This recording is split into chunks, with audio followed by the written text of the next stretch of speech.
This is Joshua Pastner, the new head coach at the UNLV Runnin Rebels men's basketball program. And this is episode 115 of Talking with the Grammar podcast. Hey, what's up, everybody? It's Jeff Grammer with the Albuquerque Journal. And as you just heard, this is episode 115 of the Talking Grammar podcast. Glad you're here. Whether you're watching, whether you're listening, just happy to be with you guys for another episode here, talking mostly college hoops on this podcast. Not all the time, but mostly. And this week is, for Mountain West fans in particular, another newcomer. Third straight week of a new head coach in this league. We had Bryce Drew from Grand Canyon, a new school, not new at his school, but new to the league, to the Mountain West in Grand Canyon. Last week, we had Ali Farokhmanesh from Colorado State University, and now we got Josh Pastner from UNLV, who has a long history as a head coach, as did Bryce Drew. Ali Farokhmanesh is a new head coach. Eric Olson for UNM is actually the fourth new head coach of in the Mountain West this year.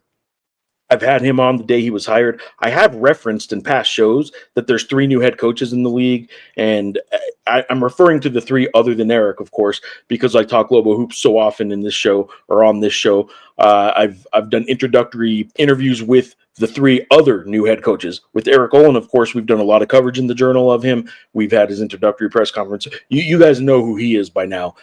These other guys are sort of the newcomers to at least this podcast, and to a lot of people around the Mountain West. So anyway, Josh Pastner, UNLV's coach, is on today. As you can tell, a highly energetic coach, a lot like Sundance Wicks in a lot of ways at Wyoming, in the energy that he just exudes no matter what he's doing, whether it's just a regular conversation you're having with the guy, whether it is a press conference. He has a lot of energy. That's for sure. So I think his embracing of wanting the UNM-UNLV rivalry to get back on track is not only good for the league, it's healthy to embrace. If that is your persona, if that is who you are, do it. Like, embrace it. It's good for college basketball. Rivalries are great. The Mountain West in the year is going through a transition where it is going to lose some really good members. You need stuff like UNLV and UNM to get back on. I don't want to say get back on the map. It's always a pretty good game, but it used to be a really recognized, a really good rivalry, and it can get there again. Joshua Pastner is all about getting it there and at least talking up his side of the rivalry. And I know the Pit always shows up. We'll see if Thomas and Matt can start showing up for him and the UNLV Runnin Rebels. It's a tough road ahead to get back and get the hold back on Las Vegas that UNLV basketball once had, now that there's so many other options for sports fans to consume there in Las Vegas. So at the end of the interview with Joshua, I am going to include a What's Up in 505 podcast from last week, the audio and the video of that, with former KOAT sports anchor Bethany Miller. And for those that don't know, the What's Up in 505 podcast is sports stories told in 5 minutes, 5 seconds, a little tip of the hat to the 505 area code here in Albuquerque in central New Mexico. Used to be all of New Mexico when I was younger. It's now 505 is just central New Mexico, with 575 being the rest of the state. Of course, most of you guys know that. Some of you youngsters probably didn't even know it used to be just one area code here. It used to be one area code over the entire state of New Mexico. So What's Up in 505, Bethany Miller. I think you'll enjoy this one. She has some good memories, some fond memories of her time covering sports in Albuquerque. We've got some other ones of those coming up pretty soon. I would also be remiss if I didn't tell a lot of you who are aware, there's a medical situation going on in my life, in my family's life, and my wife does have breast cancer, and I want to thank you all. There's been so much outpouring of support, so much outpouring of just well wishes, good vibes, a lot of prayers, and I want to thank you guys for that. She has gone through surgery. We'll find out, in due time here pretty soon, a little bit more about the future and the care plan moving forward, and the treatment plan and all that kind of stuff. Right now, they have to get some other results back from the surgery, but she made it through surgery. It went fine. Overwhelmed with the support you guys have shown us and shown her, and I appreciate it. That's all I can say about that for now. All right, but for now, without further ado, let's get back to why you guys are all here. Episode 115 of the Talking Grammar podcast, conversation with UNLV men's basketball coach, Josh Pastner.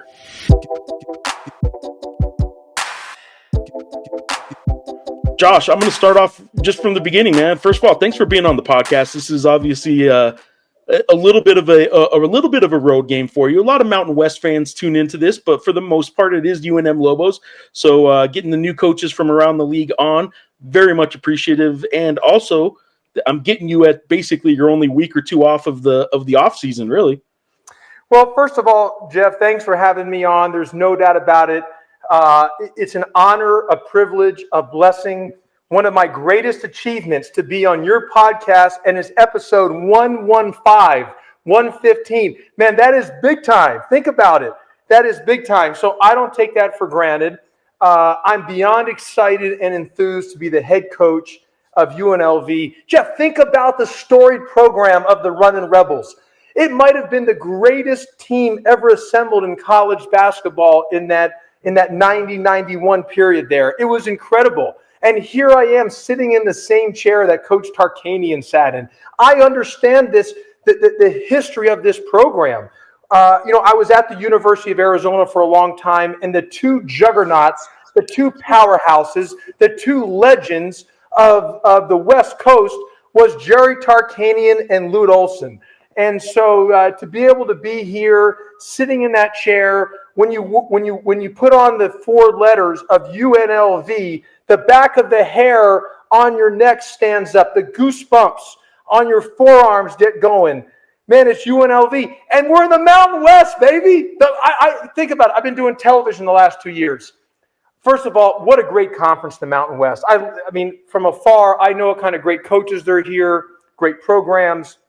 Obviously, great players. They've had great success in the last few years here. It's been outstanding. And I was fortunate to coach in the ACC at a time when the ACC, where I kind of call it the peak. You basically had 6 Hall of Fame coaches and about 3 more are going to be in the Hall of Fame. And, man, every time you stepped on the floor, it felt like, everyone had 2, between those positions of the 2, 3, and 4, there was multiple NBA guys on every team. So, man, I'm just a basketball junkie. It's an honor. And it's almost, coaching at UNLV is almost equivalent to being on the Grammar podcast of episode 115. Yeah, they're pretty close. I would have to agree with you there. The history of UNLV basketball, the history of Arizona basketball, two of the proudest certainly out west. Arizona's still doing its thing. UNLV, are you going to be able to get it back? Maybe a notch above where it is right now to get back into that stranglehold of getting people's attention and owning Las Vegas. Well, look, Jeff, you know this. I mean, winning's hard. I mean, it just is. Everybody's good. There's great players, great coaches, just greatness all around in college basketball. I mean, just winning one possession's hard, let alone a game. And so I respect it. I understand that. What I would tell you is, we want to get it back, but it's not. There's going to be challenges. I mean, it's not going to be easy, and I understand that. There's been a lot of great things that have laid the foundation here. We just need to kind of have rattle the trees a little bit and kind of wake up, as I like to call it, the sleeping giant, and just re-energize some things. And if we can do that, I think we can get it going. We got to put a great product on the floor because, as you mentioned, there's a lot of competition. But, Jeff, I'm a guy that looks at the glass not half empty or half full, but overflowing. Man, that's life. I mean, life's a blessing every day. You look at my ex-handle, Coach J. Pastner, and all you New Mexico fans, UNM fans, get to go on there and follow me. Come on now. I know secretly you want to root for UNLV, secretly deep down inside you, but I get it. Publicly you can't. But if you do, go to my ex, Coach J. Pastner, on the account there. However, I put on there every breath's a gift, every heartbeat's a gift, every day's a gift, and I really believe that, and that's kind of how it is with this program. And so when I say that I look at the glass as overflowing, yes, there's tons of competition, Jeff. You got the Golden Knights. There's the Raiders are here, the Aces are here, the Oakland A's are moving in here. They're going to get an NBA team, but to me, that only allows more foot traffic coming into into Las Vegas, more opportunity for people to want to come to UNLV, because when you get off that airport, Jeff, you see UNLV. It's right there. I mean, you drive right by it. You got a chance to come in and go right. One of the tourist attractions is, let's go to a UNLV game. And so part of the reason Las Vegas is what it is today is because of what the 80s and 90s of the Coach Tarkanian and his staff and players had built and laid the foundation. They were Showtime before Showtime. It was a spectacle. Why Las Vegas has become what it is now, partly is because of the foundation laid by Coach Tarkanian and in that era. And that's why I believe Las Vegas is where it is today. So yes, there's a lot of competition, but to me, it gives us a great opportunity to attract more people coming through UNLV. I'm going to get back to the UNM and UNLV history a little bit, and what that rivalry used to be, and I think think it's safe to say you would love to see it there again. I'm going to get back to that in a second. I want to go to your history a little bit first. You are a guy that people know of. People who do know of you know of the Houston history, and you were a teenager writing scouting reports, and obviously part of a very storied AAU basketball program through your father. But your coaching story really started before that, didn't it? Well, look, I remember in fifth grade, vividly, Jeff, in fifth grade, I was watching the Lakers versus Celtics on one of the national networks. And I was with my father. And I remember turning to my dad and say, Dad, if I want to stay in the game of basketball the rest of my life, and I want to play in the NBA. You're darn right I want to play in the NBA. And I'm going to work my tail off to try to play in the NBA. But if I can't play in the NBA, I'm going to put all my energies and focus into coaching, because I said the next best thing to playing was coaching. And that allowed you that adrenaline rush to still be involved in the game of basketball from the sidelines. And that's where I put all my energies towards that. And yes, the Houston Hoops were formed, and it was actually started as the Kingwood Stars and then moved into the Houston Hoops. And then I went to the University of Arizona as a player, was part of the team in 1997 that won the national championship. And let me tell you this, I worked my tail off, Jeff. I was in the gym. I skipped dances. I missed dances. I wouldn't go out on Friday and Saturdays because I was only focused on trying to play in the NBA. I wanted to be the best player I could be. And when I was in high school, my focus was I was going to be the next Steve Kerr at the University of Arizona. I was going to be that type of shooter, that type of player. I really believed it. I go to the first pickup game at the University of Arizona my freshman year. Man, I had worked. I was in the gym hours. And the next thing you know, in the first 8 seconds of the first pickup game that I played, I said to myself, my career is over. I just was not athletic enough. I wasn't able to hang with those guys of the Michael Bibbies and the Jason Terrys and the Miles Simons and the Michael Dickersons. And I recognized in about 8 seconds it was over. And I said, you know what? I'm here to learn how to coach. I don't know how quickly you, in that process, you got to know our guy here in Albuquerque, AJ Bramlett. But tell me about your experience playing with and knowing still to this day, knowing AJ. Yeah, I love AJ. AJ is one of my dear friends. We talk all the time. He was an instrumental part of us winning that national championship. You know, everybody talks about our perimeter players in that 1997 national championship run, which I believe, Jeff, is the greatest run in the history of the NC2A tournament.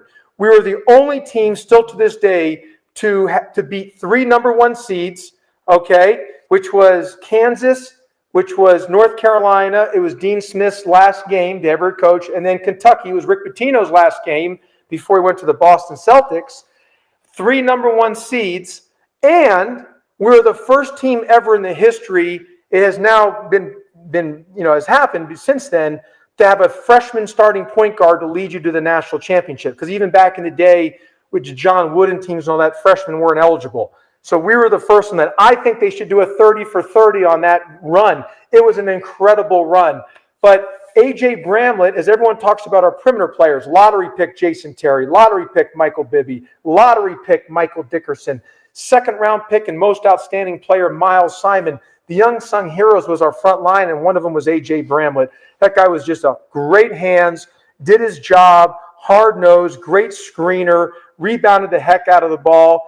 And it was, obviously part of the reason why we won the national championship. He and I still talk to this day, and I love AJ.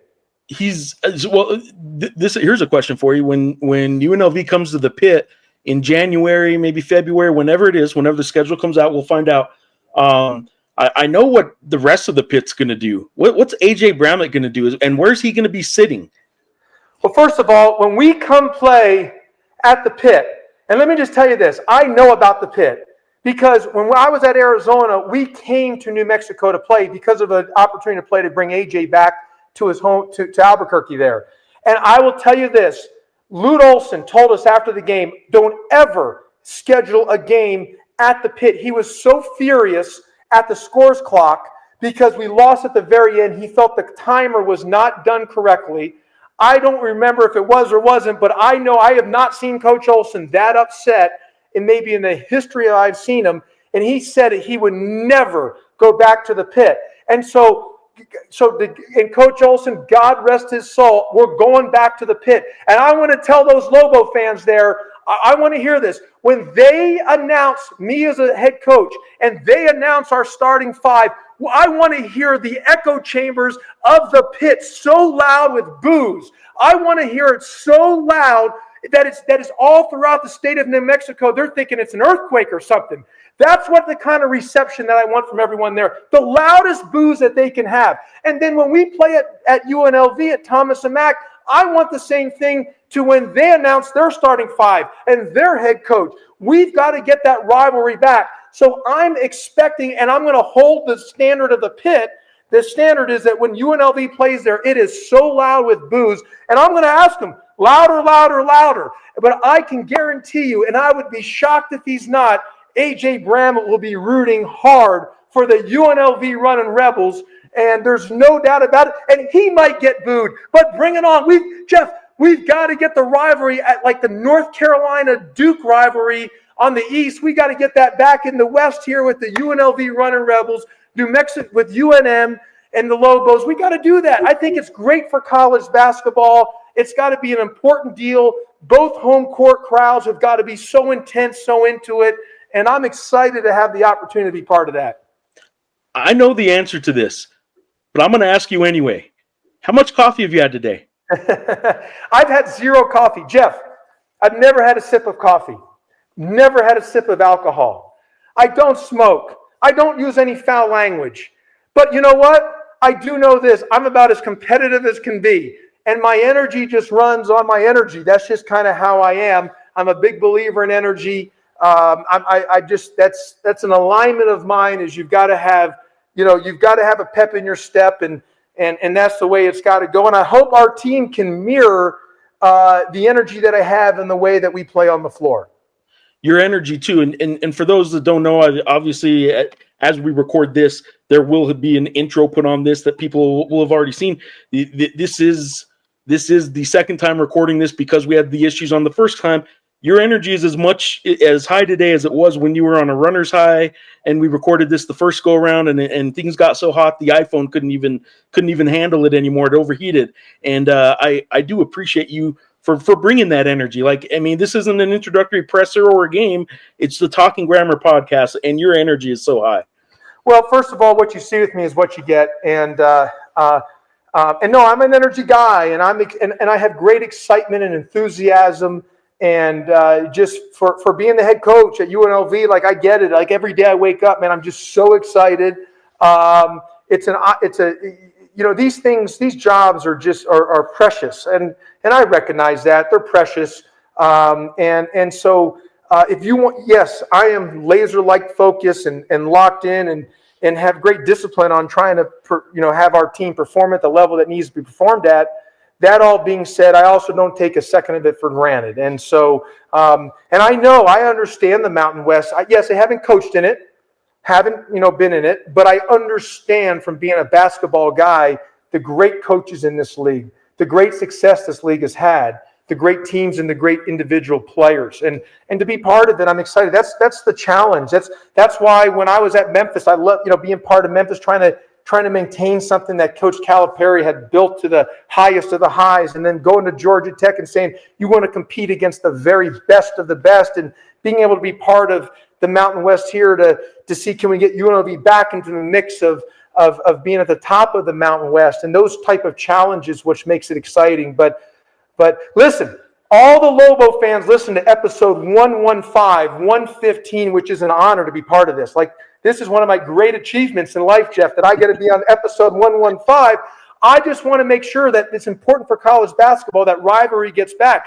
Everyone tells me in the Mountain West, some of the best home court advantages are right here in the Mountain West Conference. So I just want to make sure that when UNLV steps on that floor at the pit, and God rest his soul, Lute Olson, he knows that he's going to be looking at every second of the timer. He's going to be checking on every little thing. But I expect those fans to be booing as loud as they can be. And I want to hear that all throughout the state of New Mexico. And I want it returned when we're here at UNLV at Thomas and Mack.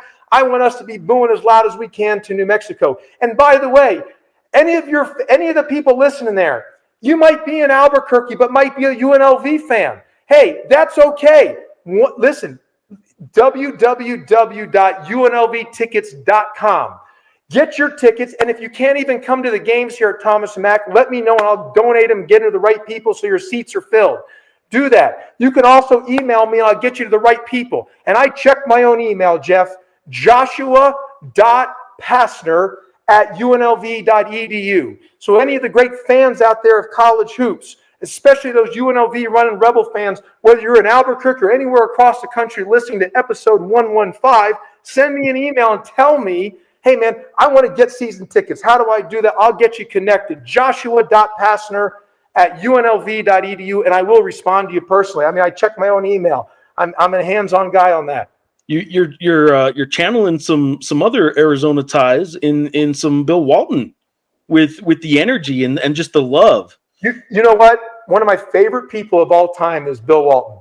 And first of all, I love his son, Lute. He was at Arizona when I was there as a staff member. And then believe it or not, I hired Luke when I was a head coach at Memphis, and they had the lockout, the NBA lockout. And I hired Luke as one of my assistant coaches. And Luke did a great job for me in his, he was there for me with about a half a year until the lockout ended. Did a great job for me. I had him involved in recruiting. He was great in practices. He was outstanding. And he would always tell me, he would call me coach. He would say, Coach, what I've learned from all this, you've given me a great opportunity, but I have learned that I have no desire ever in my history to ever coach college basketball. You got to be on the phone too much. You got to talk to too many people. That wasn't Luke's deal. So he wasn't. And Bill Walton, just one of the greatest human beings, an incredible human being. His appreciation for life, obviously one of the greatest players in the history of the game of basketball. And you probably know this as well, Jeff. If he didn't get some of those injuries in the NBA and his knees and his back, even though he's one of the greatest still, especially maybe the greatest college player ever, who knows what kind of player he could have been. But he was he was incredible in the media. He was incredible with television. It was must-see TV. I loved watching him. And doing television, I had opportunities to be around him, to talk to him. Obviously, I knew him from my times in Arizona. And Lute Olson would always, or Bill Walton would always say this about Lute Olson. He says the greatest coach that he knew, other than John Wooden, was Lute Olson. Because Lute Olson and John Wooden were really close. And that was an interesting dynamic. And so for them to say that, for me to have that opportunity to really learn from Coach Olson, basically because he learned a lot from John Wooden, it was a powerful deal. I do want to make sure I touch on a couple things of your journey to Tucson, and then some of the things in Tucson when you were there as a player and an assistant. You got to Tucson as you could have played college basketball on scholarship, but you went to Arizona because it was the program it was. But how did you get there? How many handwritten letters did you write to get to Arizona, to end up in Tucson? Well, Jeff, I ended up writing, because I wrote a scouting service at the age of 13 I wrote a scouting service to all these different college coaches around the country. Because, when the AAU team, the Houston Hoops, are the team, we go around and everyone after the games will want to go to the mall. Or to the movies. I want to stay in the gym all day and just watch prospects play. And I got to have an opportunity to do that. And so I would actually take all these notes of all these players playing, put it together in the Josh Pastner scouting report, and then send it out. And so I remember some colleges were calling my dad when I was 13, wanted to order the service because I put my dad's phone number on there. Yeah. And he said, "Hey, man, he's only 13. We're not. He's just doing it for fun." So that was pretty cool. But going in the junior year, between my junior and senior year, I wrote a letter to every single Division I, Division II, Division III, and NAIA schools in America. Over 1,000 personal handwritten letters. And just talking about, I want to play college basketball. I can be a real positive influence. Kind of recruit myself. And I got some responses back. And it wasn't form letters, Jeff. It was personal handwritten letters where you write it out, you put it up, put it in the envelope, lick it, seal the envelope, put the stamp, go in the mail. And old school. And one of the schools that responded was Arizona and Lute Olson. And obviously I was with the Houston Hoops at the time, and I'm sure that helped, knowing that I was around high-level players, because I was sort of a player and coach with the Houston Hoops.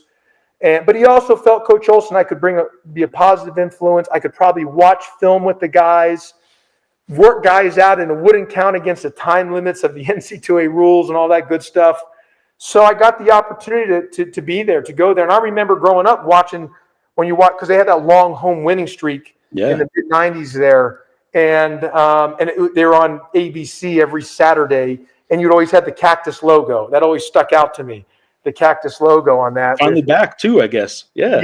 Yeah, that's right. That's right. With the Arizona, that kind of just stuck with me on that. And then so I went there, and then my freshman year, as I mentioned earlier in this, we won the national championship in 1997, and you probably thought it was easy. Well, no, I did think it was easy. I remember telling my dad after we did it, "Man, we're going to do this every single year. This is easy." And I remember my father telling me that, "Savior, Josh, this is almost impossible to do."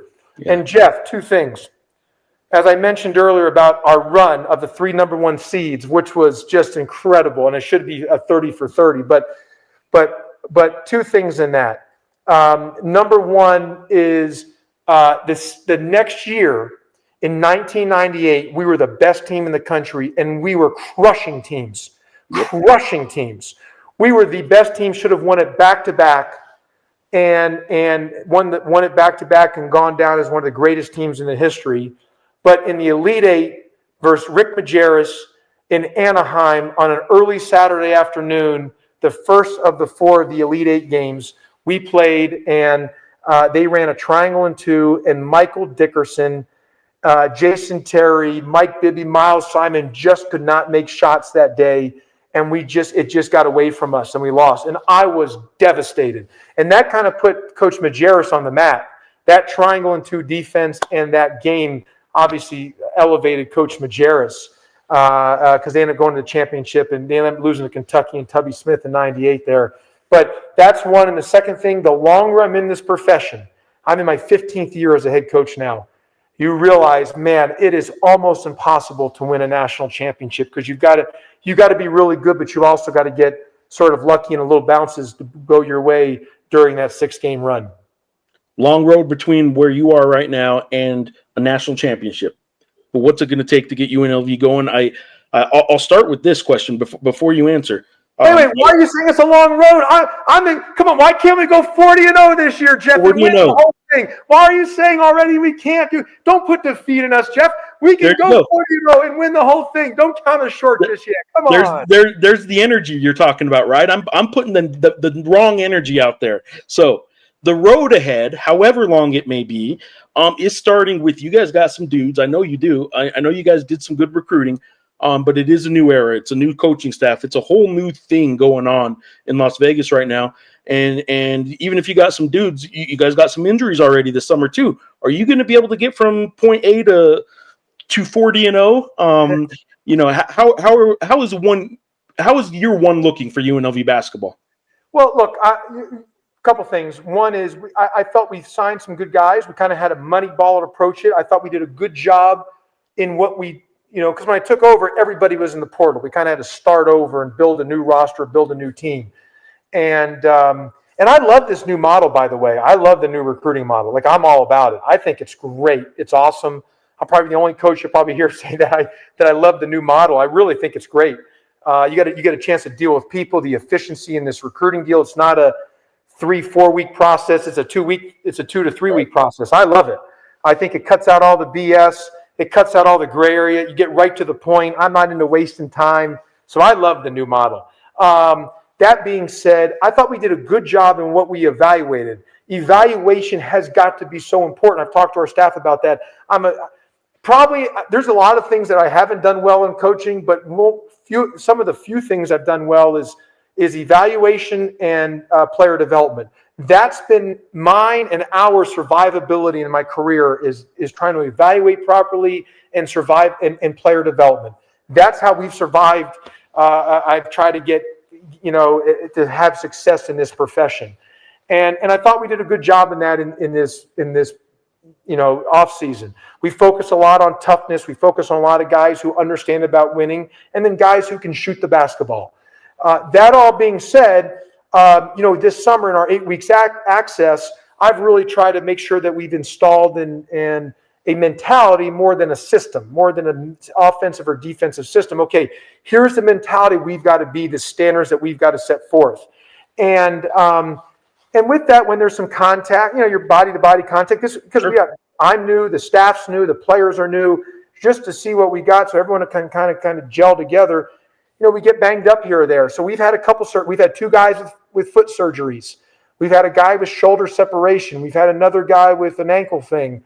A couple, bumps and bruises here and there. So the main things are the 2 surgeries and the shoulder separation. So we've got to get healthy. And now we've got a little time before we play our first countable game, which is in early November.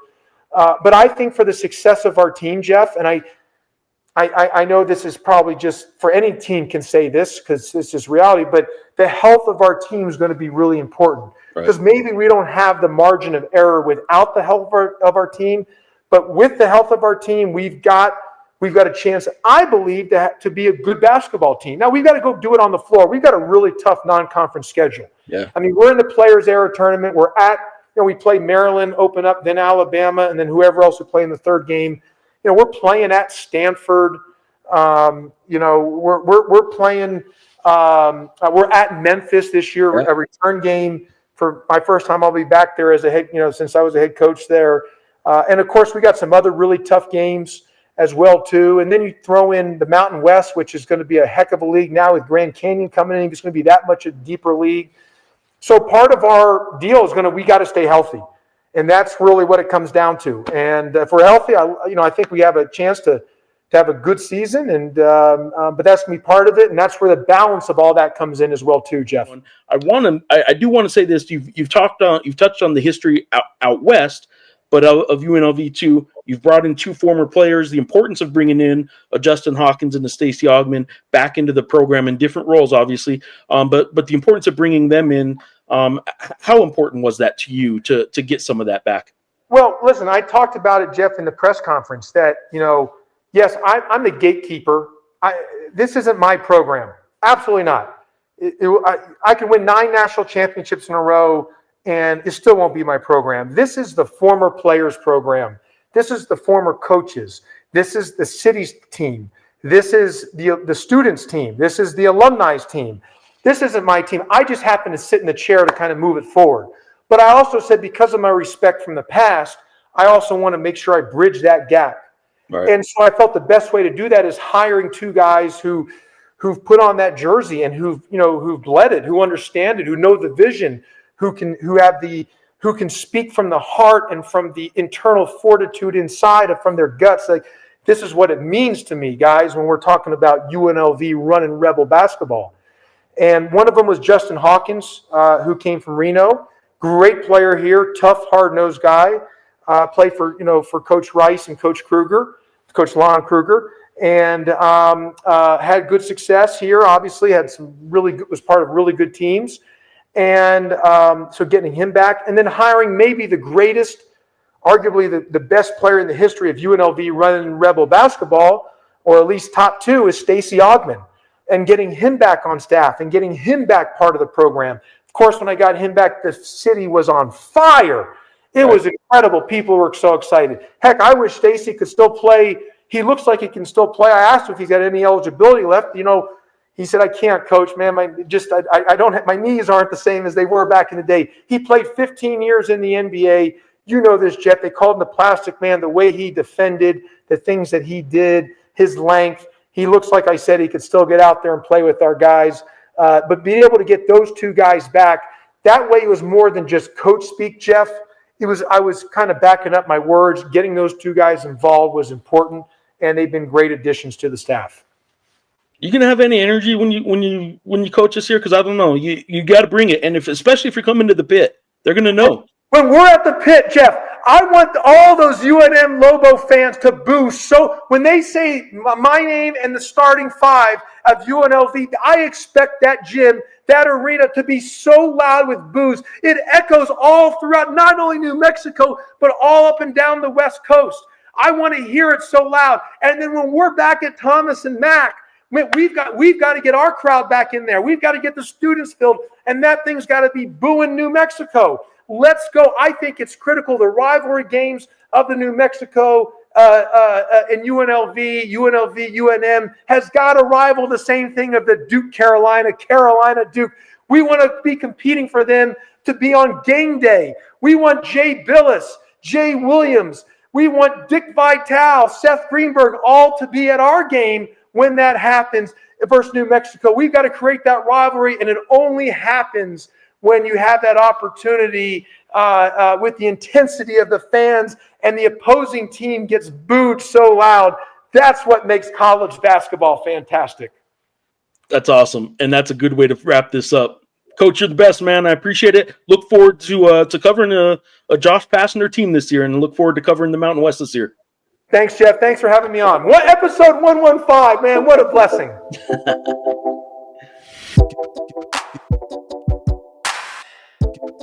All right, there you go. My conversation with Josh Pastner of UNLV. Definitely an interesting one in that we had recorded this last week. He was on a run. His phone actually overheated multiple times during it, and it would freeze up. We tried to do it. It just wasn't going to work, splicing all the pieces together and editing it.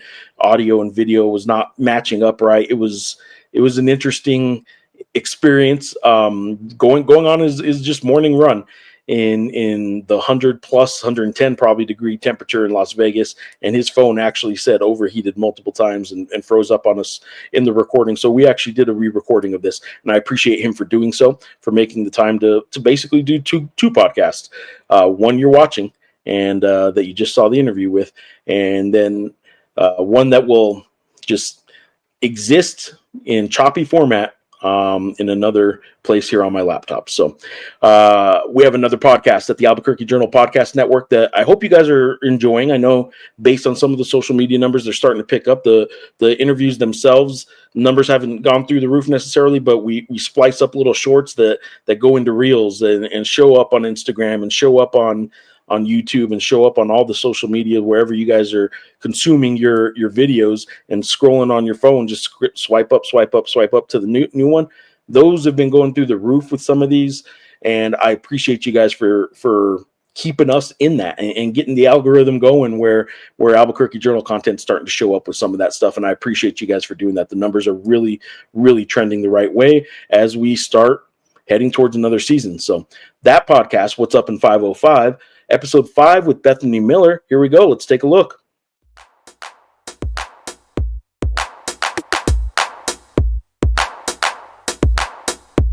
Hey, what's up, everybody? It's Jeff Grammer with the Albuquerque Journal, and this is What's Up in 505, sports stories with Albuquerque ties, told in kind of 5 minutes and 5 seconds. I haven't hit 505 just yet, but today's guest is nice enough to join us, a former Albuquerque connection, Bethany Miller from KOAT, who is now with WGAL. Bethany, thank you for joining me.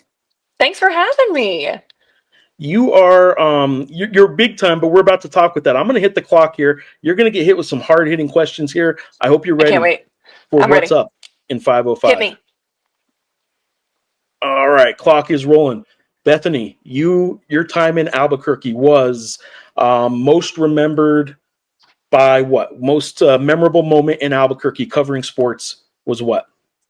Oh my gosh, my most memorable moment ever in Albuquerque. I know right Honestly, off the bat, I'm hitting you with the big stuff. that's crazy. I mean, I was there for what, 2.5 years. Yeah. I'm just a sucker for some high school football. I really am. But now that I'm talking about it, it has to be like the pit. When I moved out there and was telling people like, "Hey, I'm gonna be covering the Lobos. I'm gonna be covering University of New Mexico." Everybody was like, "The pit. Are you gonna go to the pit?" And being a part of that first season with Richard Pitino and seeing the empty seats in that arena come to my final game there and it being sold out, a conference opponent. It was deafening the amount of times I would have to turn down my camera audio because people were screaming so loud behind me.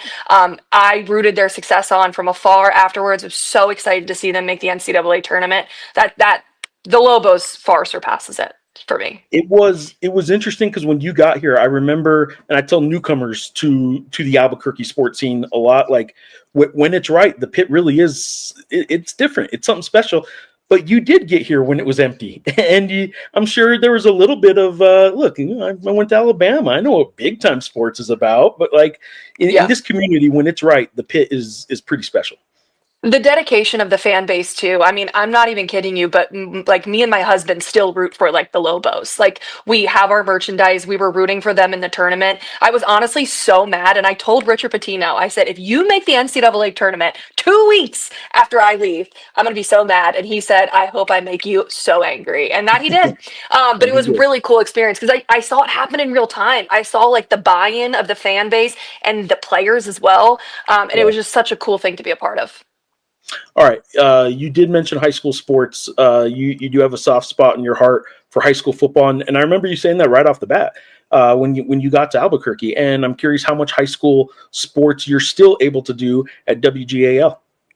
Lucky enough, high school football, I feel everywhere is just absolutely king, no matter what community I'm in, and especially here. And the cool part about me being at WGAL is this is my hometown station. So now I'm covering not only my alma mater, but I'm covering like all the rivals that I used to play against when I played high school volleyball. So it's a really cool experience. But my husband's a high school football coach. So we really have just kind of like went head first into this community. And I've been gearing up for our Football Friday show for weeks now, and we're less than 2 weeks to go. So high school football will always just kind of reign supreme for me.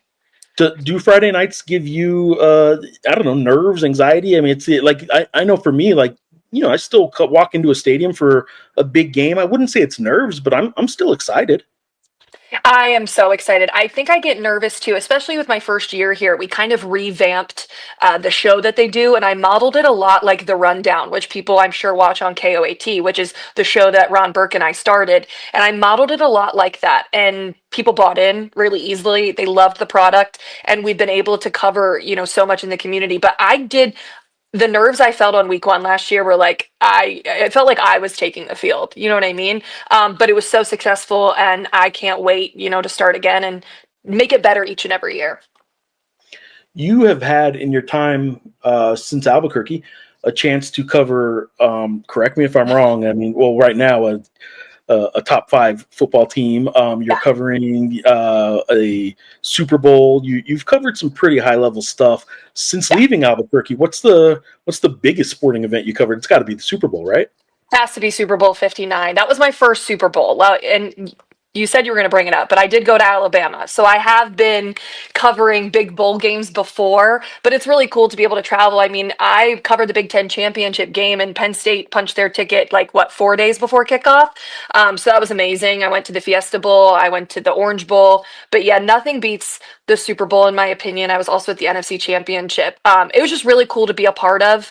And I just remember riding up the escalator to my seat and kind of being like, oh crap, I made it in a way.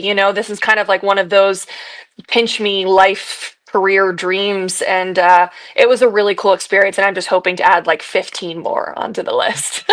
15 is all. You don't ask for much. Right? I'll rapid fire these last couple here. there's a bit of a sisterhood. I see you and Lauren and even Natalie who came after you. Ruby's there at KOAT now. I see you guys interacting a little bit on Instagram. Is there a sisterhood with you guys all kind of rooting for each other's success? It seems like. Oh my gosh, incredible. Lauren was actually at my wedding, and watching her with the Utah Jazz, like I get chills thinking about it. She's literally going to be in Hollywood now in that movie. Natalie, I've also been rooting for, and obviously she just took the job in Las Vegas doing celebrity poker, but even the pageants and things like that. But anytime that I can support a woman in this industry from afar, it's hard to get into. You're doubted no matter what you do. And so a sisterhood is like what we can give back and supporting the women that come behind us. And so I'm just lucky to be in the conversation. I'm lucky to be in the room with them. But it is so cool seeing, what we're able to do. And all of that really comes from Albuquerque. And, we spent a lot of years there. So it was really incredible. I did, after you left, I did bring eyelash glue for Lauren. When I heard you two talking about it, she said, who am I going to borrow the eyelash glue from now? And I was buying, I don't know if you've heard this story. I've told it to someone else, but I was buying my daughter something on Amazon, and it popped in my head. So I actually bought on Amazon some eyelash glue and brought it to Lauren after you left. So you're a part of the sisterhood. I'm in the sisterhood, sister. So you're lucky. I know we're at flashing zeros, so I'm going to ask you the question. You don't even have to give it an answer, but here was the hard-hitting one I was going to finish up with. You and your husband have one family or one weekend dinner guest you get to invite. Are you throwing a party for a guest of Taylor Swift, Nick Saban, or your dog? Oh, no. That's the hardest question I've ever gotten in my life. I will say the first thing that popped into my head was Nick Saban, only because we both mutually love him. We put him at the top of our Christmas tree. He is our angel. But God, you threw in Taylor Swift there. I'll say Nick Saban just to be nice. Right. Only because I feel like if I hosted Taylor Swift, I wouldn't be able to formulate words. So it would just be me just staring at her. You know what I mean?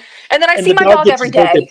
I was gonna say you see him every day, and you get the birthday party every year too. I know he does. He does. I'm a millennial woman. What else can I do? That's my son. Bethany, you're awesome. Thank you for doing this. Good luck with everything you're doing out there, man. Enjoy good luck with the 15 more Super Bowls and huge sporting events you get to cover. Thank you so much. I miss Albuquerque each and every day. I can't wait to come back and visit. Thanks for having me on.